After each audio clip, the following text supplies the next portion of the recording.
Hare Rama Rama Ram Sita Ram Ram Ram. Hare Rama Rama Ram Sita Ram Ram Ram. Hare Rama Rama Ram Hare Rama Rama Ram. Hare Rama Rama Ram Sita Ram Ram Ram. Hare Rama Rama Ram Sita Ram Ram Ram. Hare Rama Rama Ram Sita Ram Ram Ram. Hare Rama Rama Ram Sita Ram Ram Ram. Hare Rama Rama Ram Sita Ram Ram Ram. Hare Rama Rama Ram Sita Ram Ram Ram. Hare Rama Rama Ram Sita Ram Ram Ram. Sita Ram Ram Ram Sita Ram Ram Ram. Sita Ram Ram Ram Sita Ram Ram Ram. Sita Ram Ram Ram Sita Ram Ram Ram. Sita Ram Ram Ram. Sita Ram Ram Ram.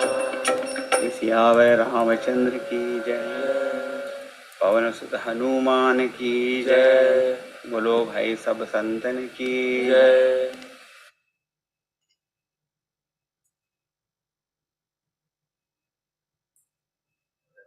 Shri Ram Jai Jai Ram. Loudly Shri Ram Jai Jai Ram. Shri Ram Jaya Ram Jaya Jaya Ram. Shri Ram Jai Jai Ram.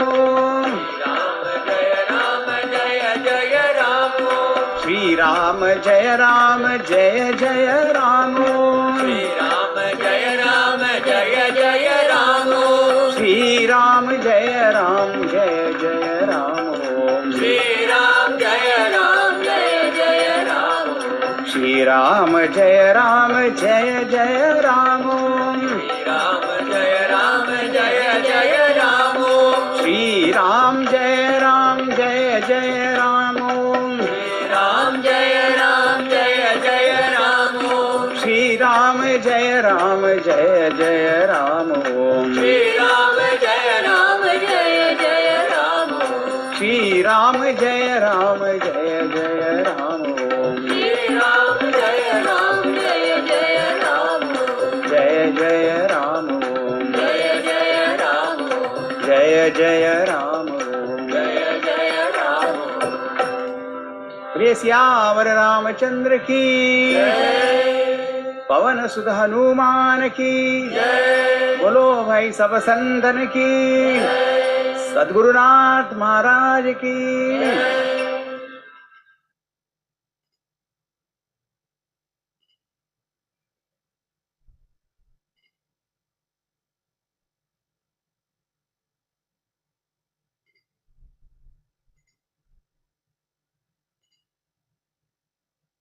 Hari Om everyone.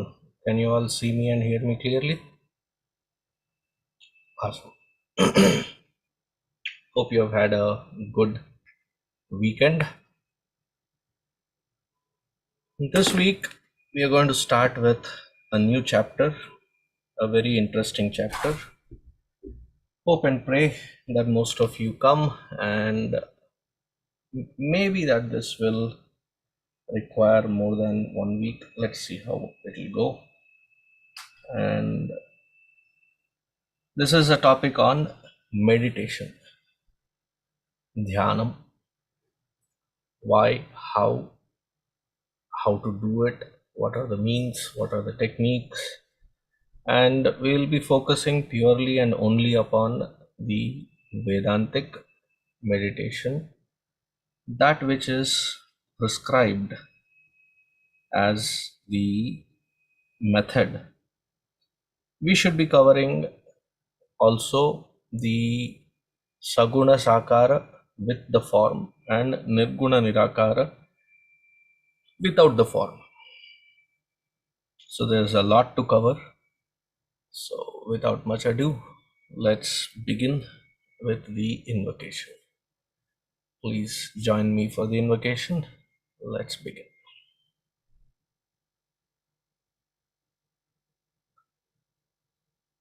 Om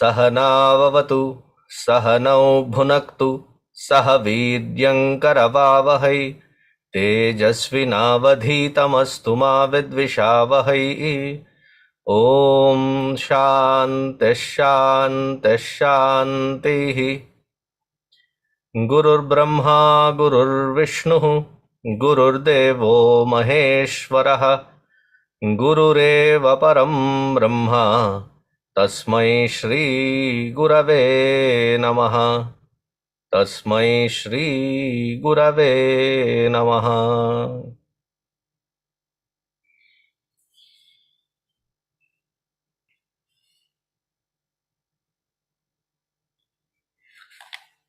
This topic of meditation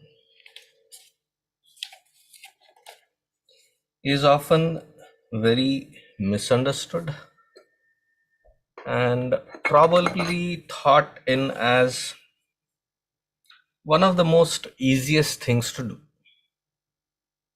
What is there? You just have to sit, close your eyes, and done. What does one meditate upon? Is there a preparation required? Is there a qualification for meditation? Can anybody sit and do whatever and call it as meditation? All these steps have to be understood, and more importantly, one has to also understand what is not meditation. Because these days, misappropriation galore, anything and everything that can be sold as meditation apps, and that's a new thing, right? Meditation apps, that the app will meditate for you. Guided meditation through the app.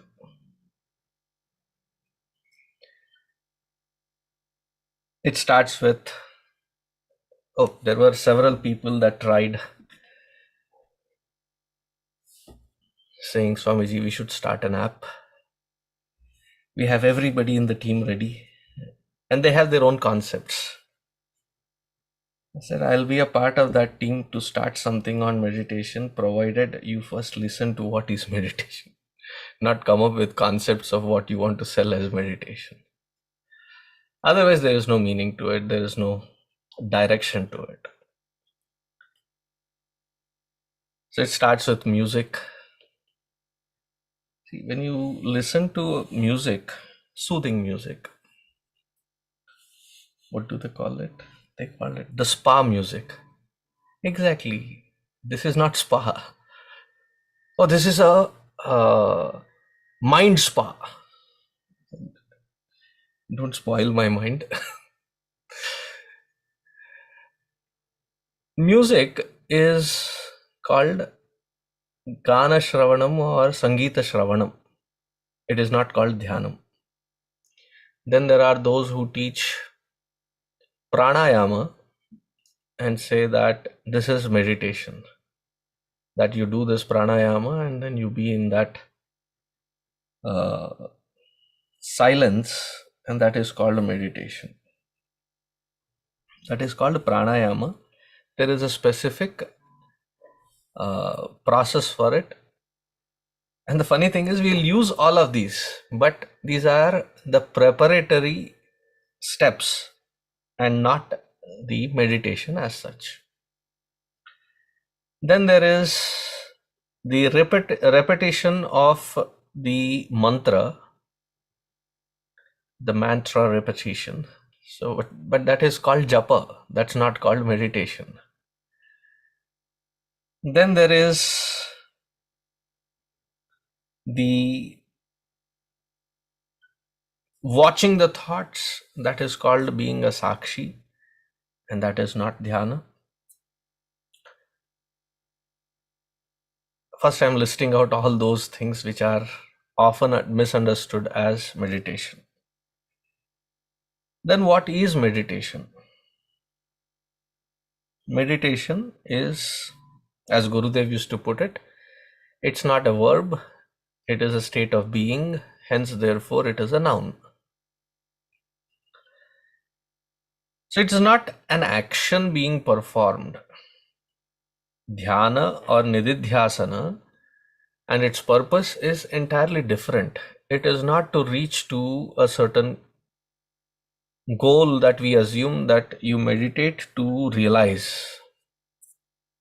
No, realization happens because of Shravana, because of listening to the satsang upon the pointers of our true nature, and to understand it is called realizing our true nature.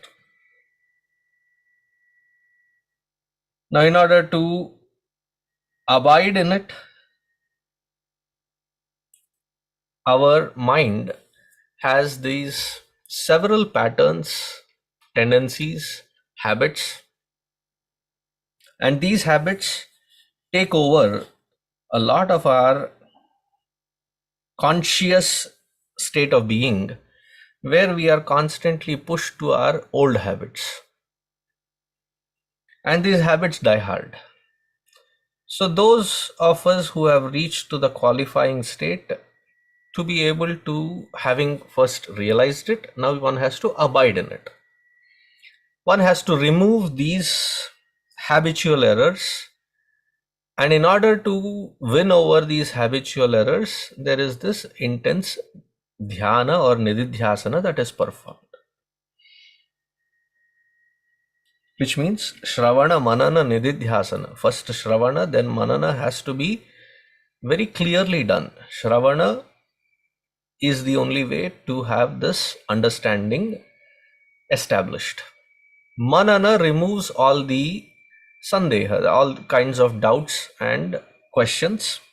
Nididhyasana removes the habitual error. Nididhyasana means dhyana removes that habitual error. Now, who is the qualified person for this Shravana, Manana, Nididhyasana? We have seen in the earlier chapter. They are called the fourfold qualifications of a student. What are the fourfold? There is Viveka, a very strong sense of discrimination to understand the difference between what is real and what is unreal. That which is permanent, which is only one, and that one we call as Brahman. The rest of it all is Anitya, impermanent. To understand and to bifurcate this very clearly is called Viveka.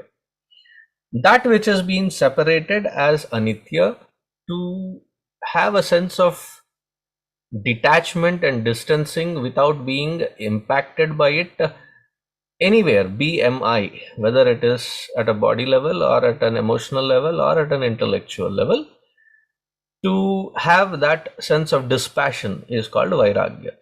So Viveka, Vairagya. Shama Damadi Shat Sampatti. I like it is Shat Sampatti. With these sixfold, we can shut the outside, therefore it is called Shat Sampatti. Shut the outside and enhance the inside. So Shama, control of mind, Dama, control of the external organs, then Uparama, to be able to stick to what is Swadharma. Then Titiksha is a sense of joyfulness in one's own situation, which has to be endured. Joyfully be able to endure something. So that is Titiksha. Shraddha, to have It's not a one word translation that I can make, especially for Shraddha. That mental preparation with which our intellect can grasp the truth, not a shade of it, not a convenience of it, but the truth as is to be understood. That capacity, the intellectual capacity, is called Shraddha, for which one needs to have trust and faith in Bhagavan, that Ishvara, the scriptures that which talk about it, and the Guru that who connects us to that Bhagavan through the scriptures. It's like personalizing that method for our understanding to reach there, to our own true nature. And then finally having the confidence in one's own self. All these components, when they come together, then the intellect is then prepared for understanding its true nature. It's not like, I just come down a fast car or a train and then I said, oh, I have come, I'm a busy person, I need to realize, I need to know Brahman, I need to know my self-realization, come on, quick. That it cannot happen that way. You need to spend that special time, specific time for one's own upliftment. Shraddha, then Samadhanam, to have the comprehensiveness in thought, word and deed and approach, so that one can find that balance within. Samyak Adhanam. Now with that preparation, there is two more concepts or two more ideas that have to join into this. That this particular seeker who has this fourfold qualification, the fourth point is missed, that is mumukshutvam, an intense desire to liberate oneself. So that covers the fourfold qualification. Along with this, there are two more ideas, concepts that have to be enjoined with this preparation. One is that a life lived with the attitude of karma yoga, where it is yajna bhava karma, where it is selfless and not just some chosen activities on Sunday or on a weekend, and the rest of the life I live cutthroat. But it is every single activity of our life to be done with this yajna bhava karma. So to be selfless, as well as to be able to dedicate that to the highest altar, which is to the altar of Bhagavan, our Ishtadaiva.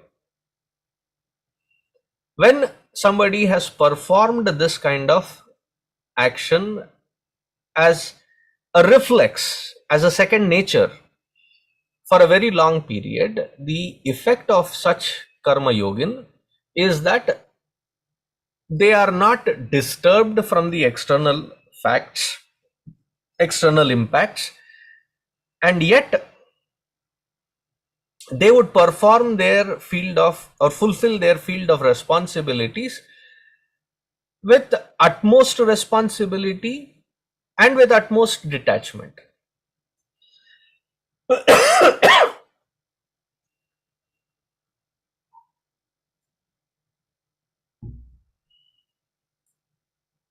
And then there is chitta ekagrata and chitta shuddhi. What this karma yoga diligently performed, it leads to these two factors: chitta shuddhi, purification of the mind, and chitta ekagrata, to be able to focus, to bring that mind to a focal point. Many think that performing meditation, or in the name of meditation some techniques, will yield that kind of ekagrata or single pointedness. No, it is the other way around.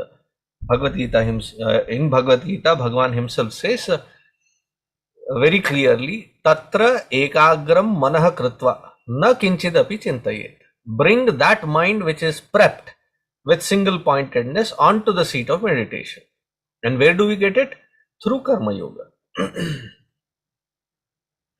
Then the second aspect that has to be put in place is a very strong mind which has been soaked in bhakti, in upasana. wherein there is Nitya, Puja, Japa, and Saguna Sakara Dhyana of that Bhagavan as a regular practice one has performed. So there is the fourfold qualification plus Chitta Shuddhi Chitta Ekagrata gained through Karma Yoga Siddhanta. When I say Siddhanta, again it is the principles of Karma Yoga. Vedanta doesn't really care if you agree with it or not. It is a universal principle that will agree whether you approve of it or not. That is why it is Siddhanta. Then the third one is uh, the ability to soak oneself in bhakti. A vibhakta, understand, cannot go forward in life of sadhana. In Bhagavatam, the very introduction, the first 6 chapters, it is the story of bhakti. Bhakti is described as the mother, and her sons are Jnana and Vairagya, knowledge and dispassion. So when people talk stupidly that, oh, we are Bhakta, we are not Jnani, that means you are keeping the mother away from the child. Right? Mother is Bhakti. Her children are Jnana and Vairagya. That means that heart where you have inculcated bhakti, what will be the impact of it? Will be jnana, the opportunity to understand my own true nature under the feet of my master, my guru, and to have that vairagya so that I am not distracted by anything from the material worldliness. So these 3 components, when they form, the student now is prepared for Shravana. Through Shravana, Jnana can be put in 2 formats. One is called Parajnana and the other one is called Aparajnana. Aparajnana, not Parajnana. Now, Parajnana is the knowledge of the Supreme, the Self. Aparajnana is a Vyavaharik Jnana, which is with regards to how to engage oneself with the people, with the material, with the world, to make ends meet, to make the best of the situation that we are in. So here when we talk about jnana for Shravana Manana Nididhyasana, we are talking about the knowledge of self and nothing other than that.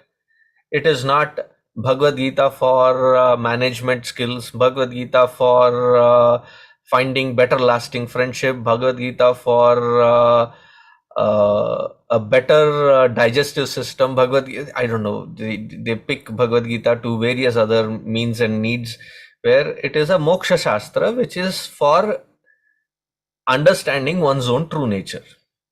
That is its main criteria, main purpose. It is verily said so in Adi Shankaracharyaji's introduction to the commentary. In his introductory commentary on Bhagavad Gita, he mentions that very clearly. So to be able to listen to that. Now, hearing happens because the ears are open. But when the mind is also connected, to absorb, to soak in all that knowledge and wisdom, and to have a clear logical approach to everything. Not because the scriptures are saying, but I logically can see and come to that point which the scripture is pointing at. So to logically consume and digest that which this scripture is talking. The second most important is it has to be comprehensive. Our understanding has to be comprehensive. Therefore, manana has to be necessarily done, wherein all these study group formats, all the question answer formats, this is to churn continuously our own internal system to be able to understand that which is pointed at.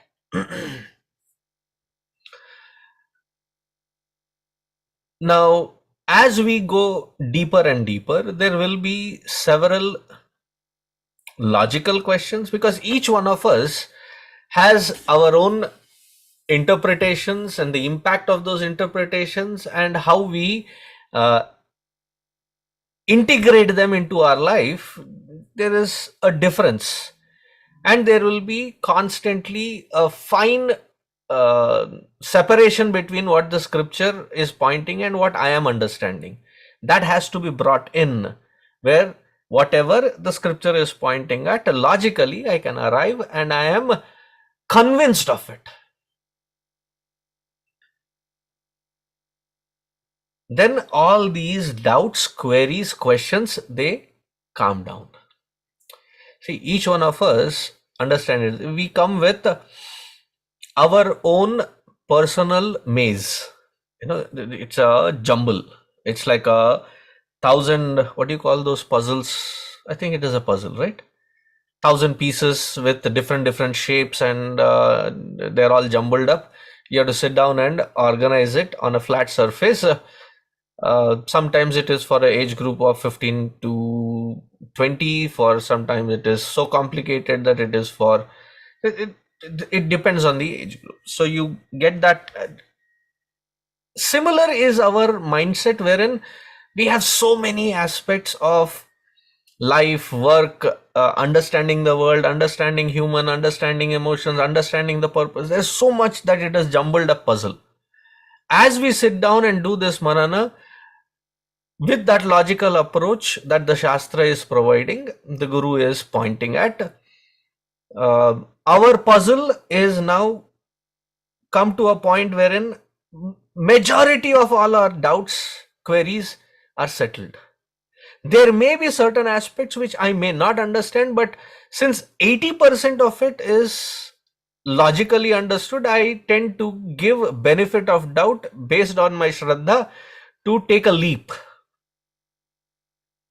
into understanding it further, experiencing it further. Now, once that mind is settled in, then the student, when given the pointer Tattvam Asi, that you are that supreme,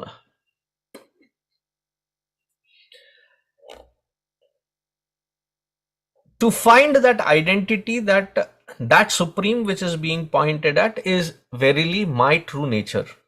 Undoubtedly, unquestionably, it is. I'm very convinced that logically it is my nature. It cannot be anything other than that. So one has to reach to that point. Then one prepares for meditation, for nididhyasana. Again, nididhyasana is not for bringing the focused mind. It is not for the result of meditation is not moksha. Result of meditation. These are, there may be schools of thoughts which may believe that, but in the Advaita Vedanta Siddhanta, we truly believe that nididhyasana is only for removing these habitual errors which distract us from our own true nature. I cannot emphasize enough on that. So what should one do?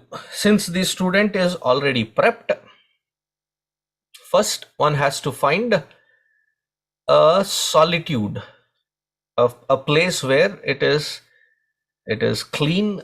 It evokes Shraddha in our heart, that when I sit down, there is least amount of distractions from the outside. Ekante rahasya sthitaha. So you have to find that place of solitude. There is an altar set up, and that place is, that altar is the place of my Shraddha, where I can easily bow down. Then I sit on a seat which is flat, and for most of the houses that we live in, we don't require to find chailaj in a kushottaram, that I have to search for a deer skin, then find the kusha grass mat, and then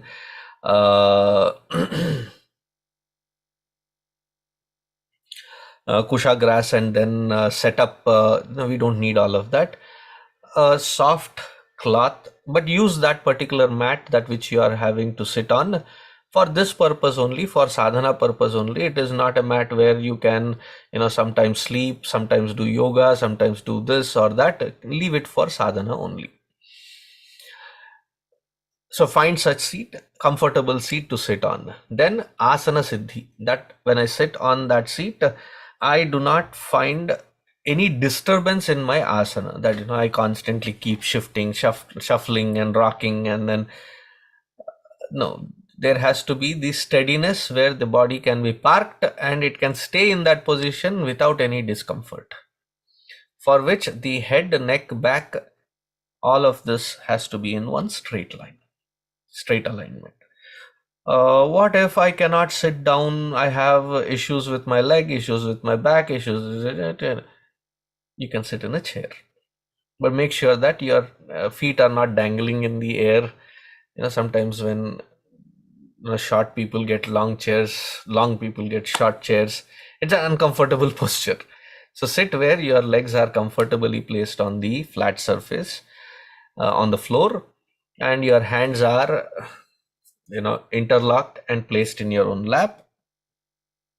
And to be able to sit in that posture, if you can, sitting on a chair, avoid leaning on to the backrest, because as the TSA increases, total surface area of our human body touching the earth increases, touching the support increases, it is directly proportional to the amount of lethargy that we develop.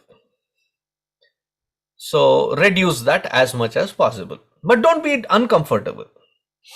So once that asana jitasana, then close your eyes. When I say close your eyes, it don't need to be harsh, like no, gently close, so that the external ambience does not become a distraction. Then I would say, for most of the seekers beginning with this, is to start with pranayama. Then I usually talk about the pranayama wherein you observe your breath, sahaja pranayama, wherein inhalation is slow, the exhalation is slow. You don't do antar kumbhaka or bahir kumbhaka, retention of air within or outside. You just breathe in and breathe out, but you're regulating the speed to the slowest inhalation and exhalation steps. Then after you have done this for say about 11 to 21 times, you will find a sense of calmness develop within. The mind, which might have been ridden with lot of responsibilities and worldly chores, it now can withdraw without excessive force, without any other means. It can withdraw.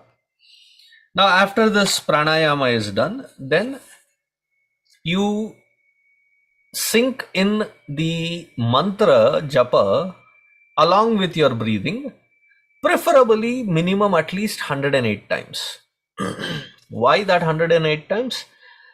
The human body has several nerve systems, and it is crisscross system all across the body, head to toe. Wherever the intersection of these nerves are highest, that particular intersection has a magnetic field, and that particular intersection is called a chakra. On the spinal cord, which is the main thoroughfare for this nervous system to pass through, there are 6, and on the top of the cranium is the 7th one. So all these chakras are the energy points. Though we talk about these energy points, it doesn't mean that human body only has only these.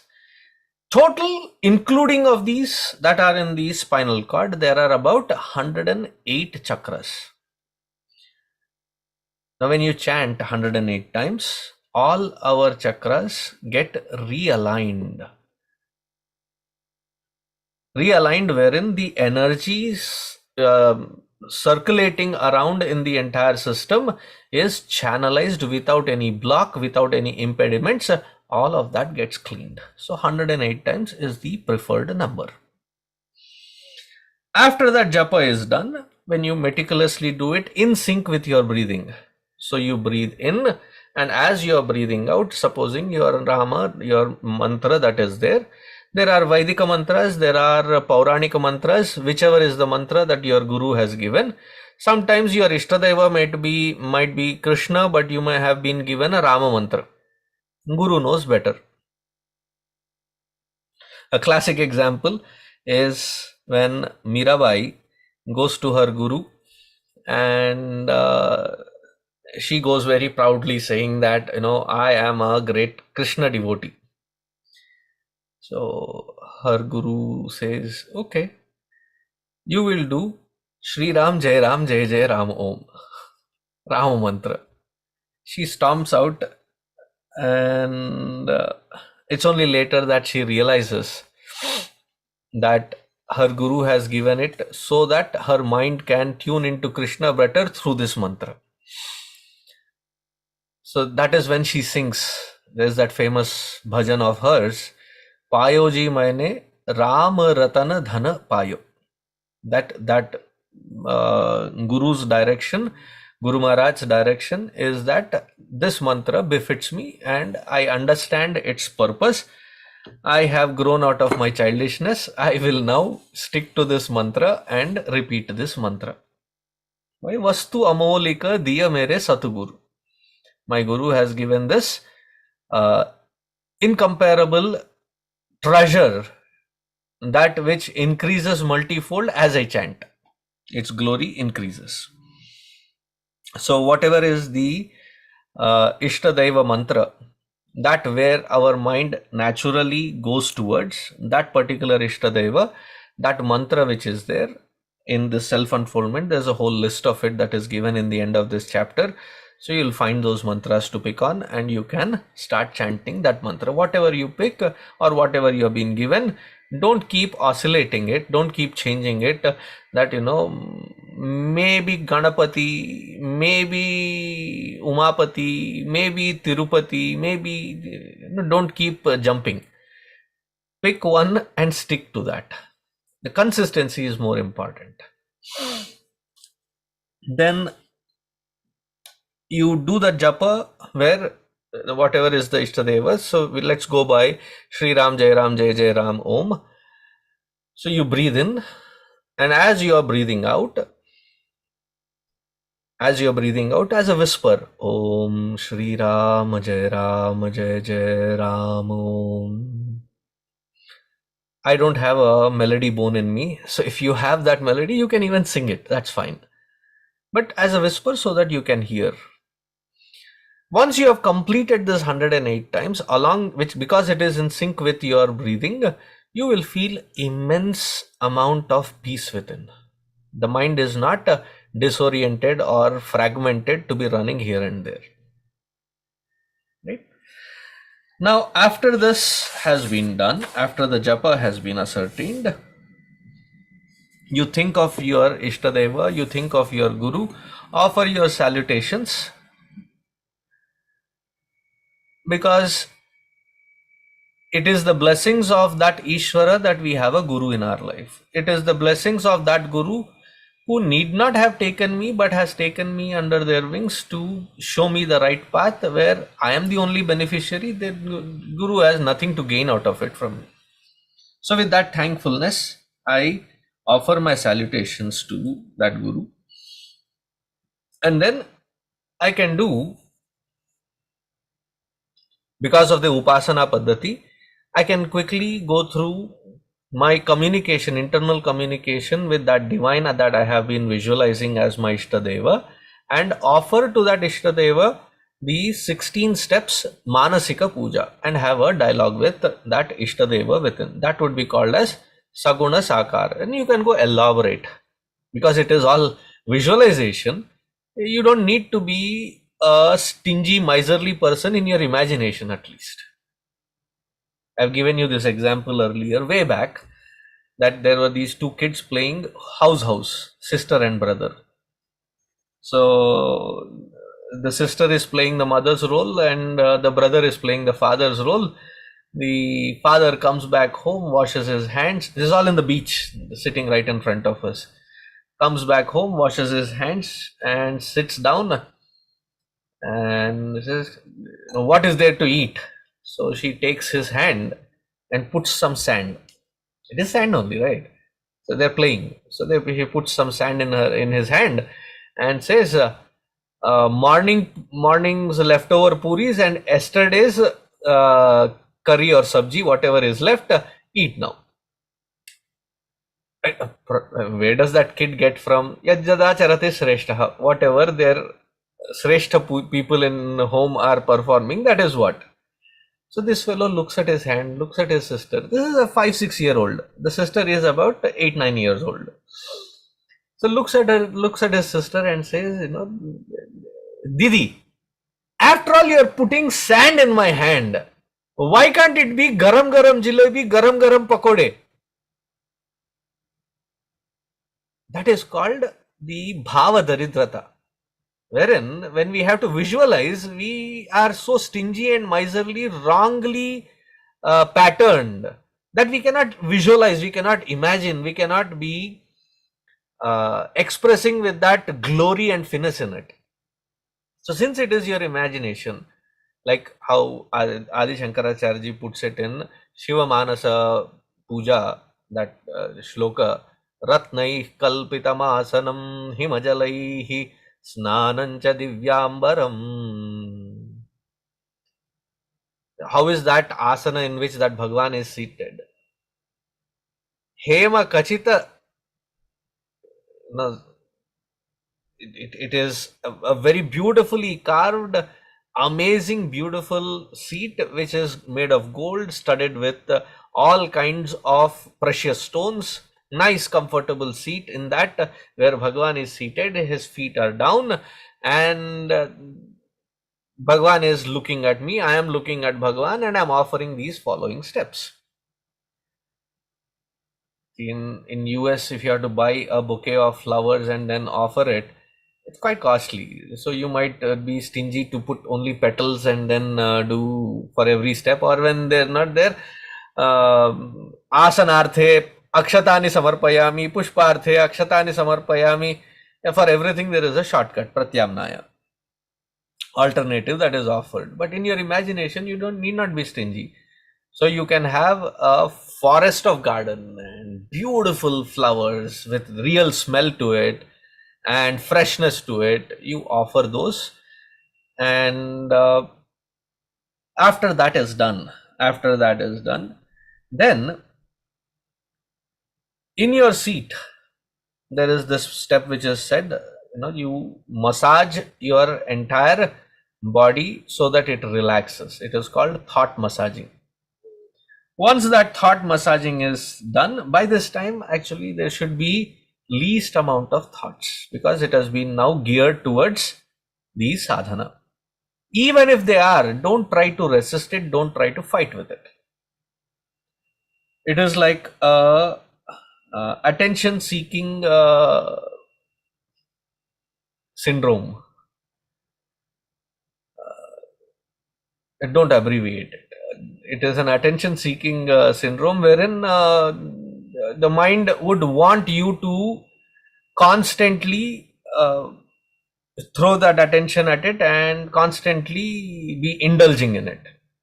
Instead of indulging in it, step back and watch. Don't resist it. Don't try to evaluate the quality of that thought, the content of the thought, and then see, oh, chi, so much of bad thought, Swamiji, so much of bad thought. Who asked you to evaluate whether it had good content or bad content? Whatever be the content, step back, observe, it is a thought, let it pass by.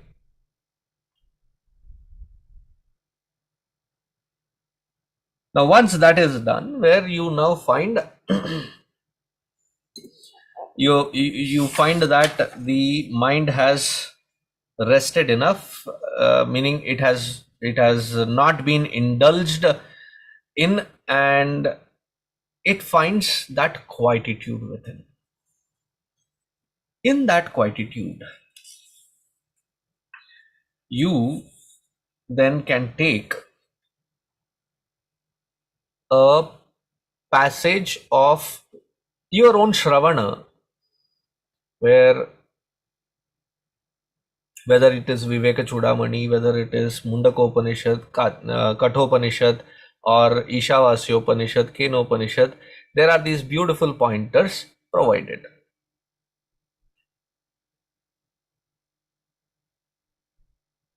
These pointers are the solution for the mind which is entrapped in certain layers of its habitual errors.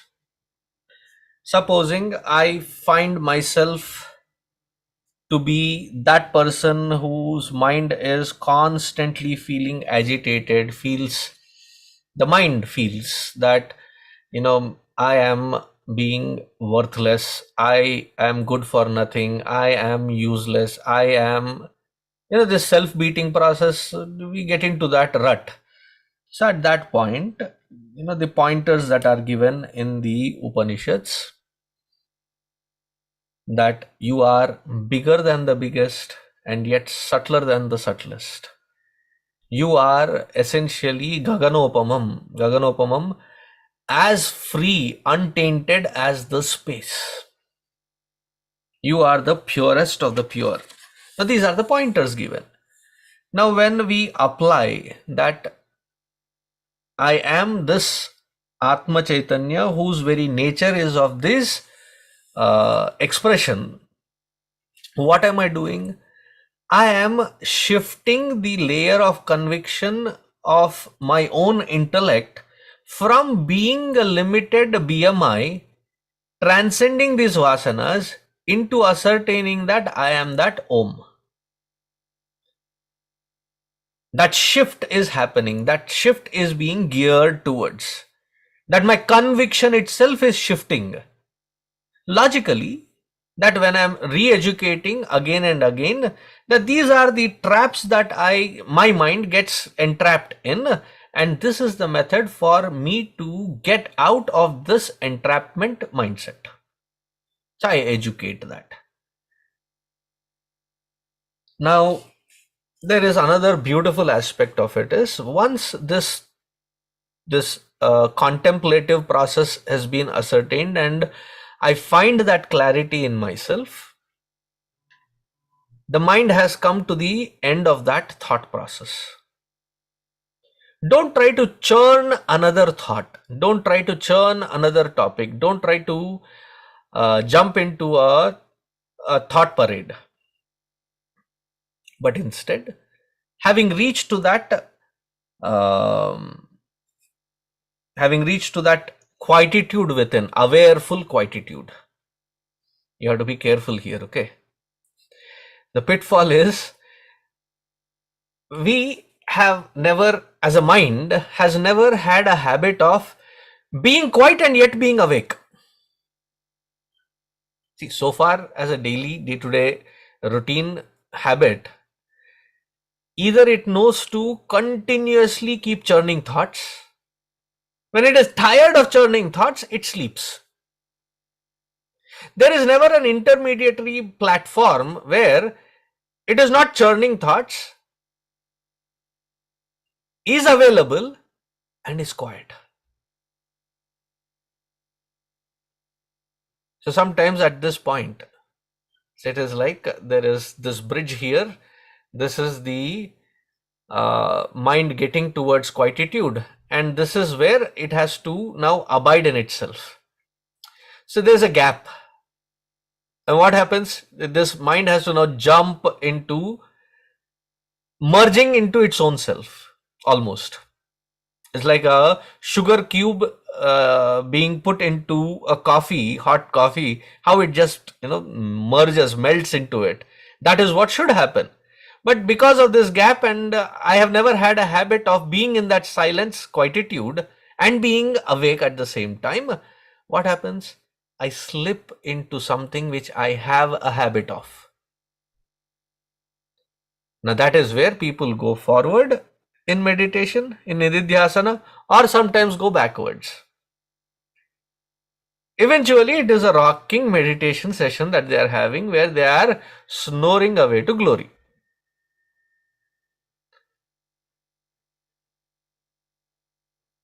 How do you know that you have awarefully come into that experience where you know that you have been awake and there is no concept of time?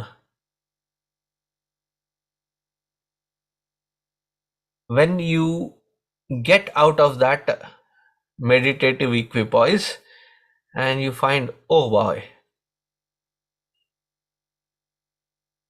I felt that I was there only for a moment, but several minutes have passed by. Now, whenever during our field of life of responsibilities, there are always those pockets where I have time. Whenever we have time, again, habitual error, that we pull out one or different kinds of screens and start going through Twitter, start going through TikTok. Is that the new thing? Huh. Or YouTube videos, YouTube shorts, YouTube pants, YouTube whatever. And by the time you realize, there's already 2, 3, 4 hours gone by. Instead of that, in that pocket of moment, sit down and try to reach to this quietude. Make it a habit. So that the intensity with which you reach to this point and establish yourself into that awareful quietude, this would be called as the samadhi abhyasa, where you are conscious, awareful, but quiet. There is no thought, there is no thought repetition, there is no thought watching. It's just I am. I am this body, I am Sarveshananda, I am meditating. All of that concepts are dropped. Just pure awareness that I am, I exist. And that is a habitual practice that has to be inculcated in. There are some, what you may call it, there are some pitfalls that have been explained into this chapter. I have tried mentioning couple of them, but at the end of it, there is the summary that is provided.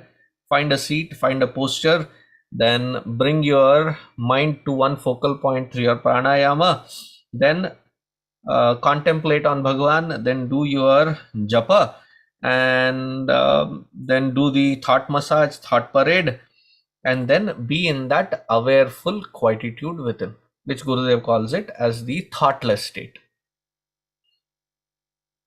It is not mindlessness that our aim is not to reach to the state where we have become unmindful or mindless state. That is not the aim. That is to reach to that awareful state, not a state where it is a state of shunya. Now there is a question asked. Let me deal with that question. Could we say that the purpose of meditation is to internalize whatever we are learning? You could say that, but that internalization is restricted by our own habitual errors. You remove that, then abidance in our own true nature becomes easier. Is that clear, Tanu? Okay, good. So that is where I would stop. Gladly I could cover most of it, almost all of it. So next week, if you have any questions on the Sarveshananda channel itself, there is a step-by-step guided meditation as the very beginning video that you should be able to see it. Let me quickly guide you to that. I'll tell you the title of that particular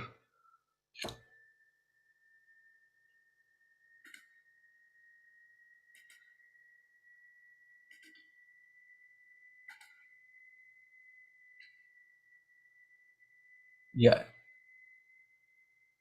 it is called.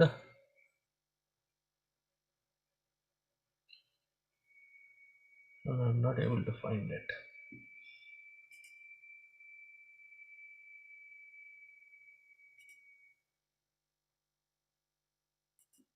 Give me a moment.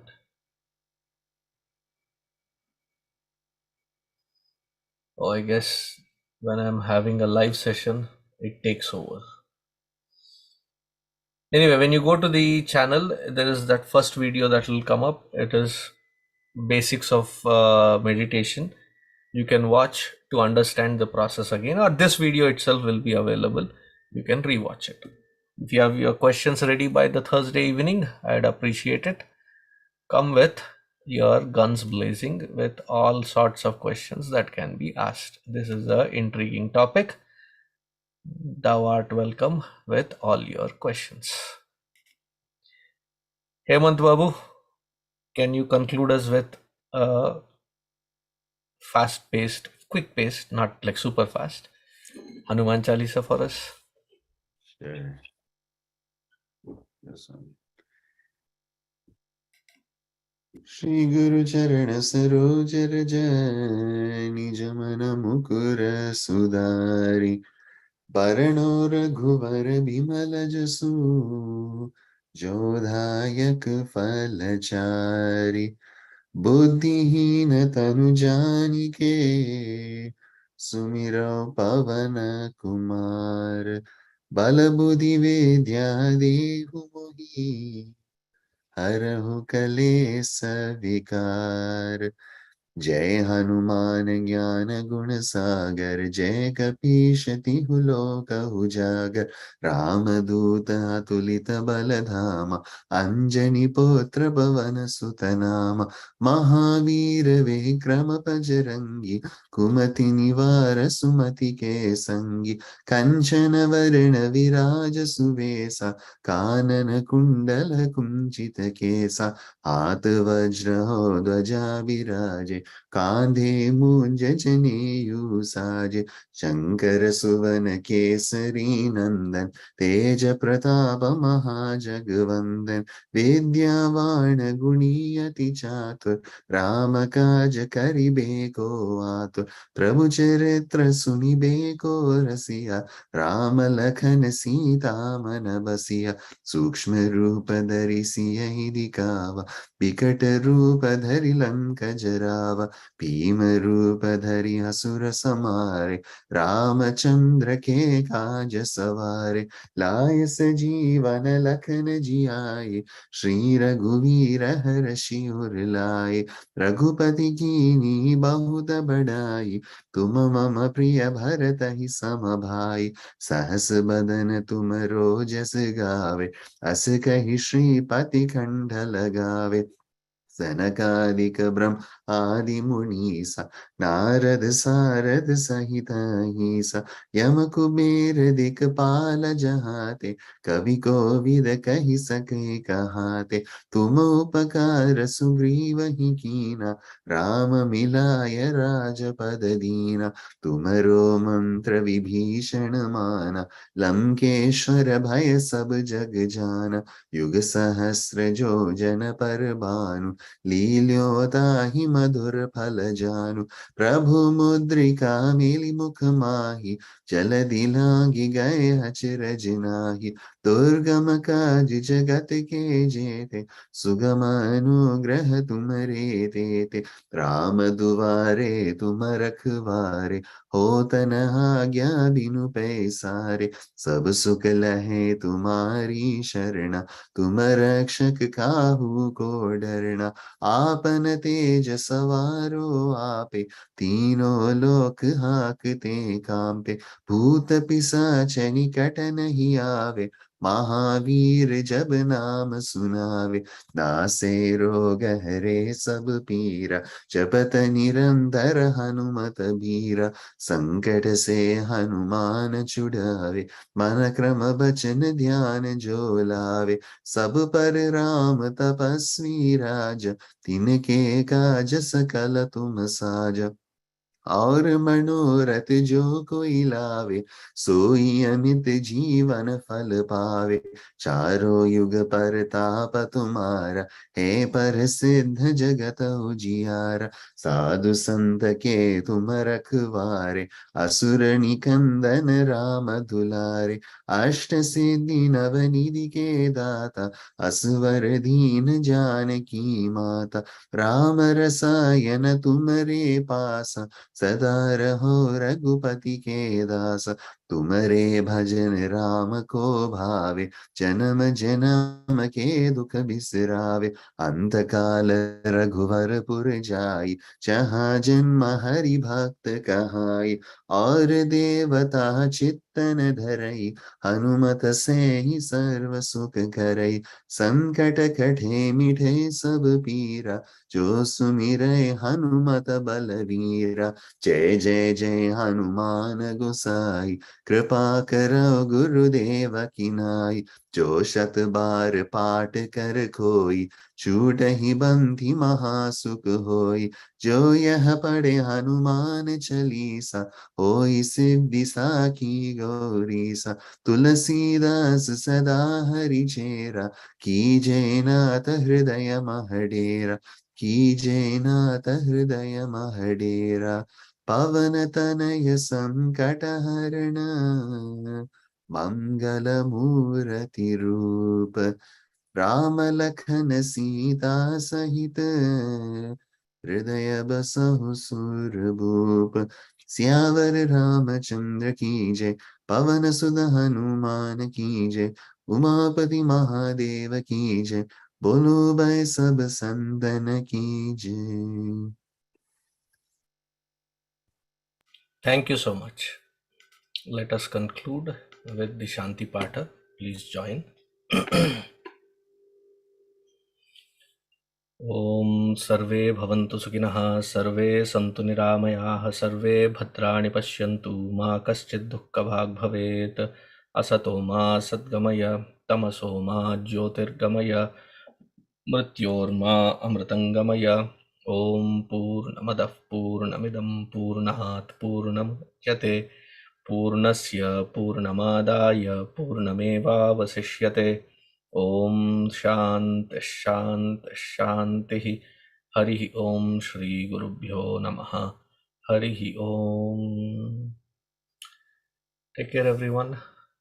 I wish to see all of you with questions, and let's be ready with your questionnaire by Thursday. So I look forward for that session and see you in the next satsang. Have a great week ahead. Hari Om.